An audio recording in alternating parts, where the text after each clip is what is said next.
did you think about the Adidas Chi Showcase today? It was a great opportunity for me to see a lot of kids in one setting from all over the place. You know, a lot of the time being based in Chicago, you're only seeing Chicago kids unless you're traveling. It's a nice way for them to come here. And so I get to see kids from Michigan, Missouri, kids that I would have had to travel and see. You know, I had to see them anyways and evaluate them. They came to me and it made things a lot easier. So it was a good way for them to get exposure and, you know, for me to see them in person. Definitely a lot easier. How do you think that this showcase kind of sets it apart from, you know, different showcases you've gone to?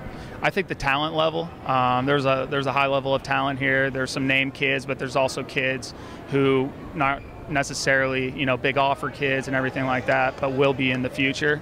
There's a lot of younger kids, freshman, sophomore, that I can see blowing up, and so it's good to get that type of player here, whereas some events that you go to don't have as many, you know, I mean, you're going to get a range of players at every event, but the talent level was good here, and there was kids that I needed to see, so it was awesome. Perfect. Okay, so we had guys here that were like some of the top running backs from like Georgia. So what do you think that says about Chicago, that they're coming all the way from Atlanta, which is like, you know, the South is predominantly like a football, I don't know, stage or whatever you want to call it, but like you're coming up to the Windy City, which is predominantly known for basketball. What do you think that says about like Chicago in terms of like its football players? Oh, I think it says a lot about Chicago. I mean, people are coming up here to compete with these kids who, you know, the South gets the name of that, you know, the SEC, and but you know, kids can play ball up here too.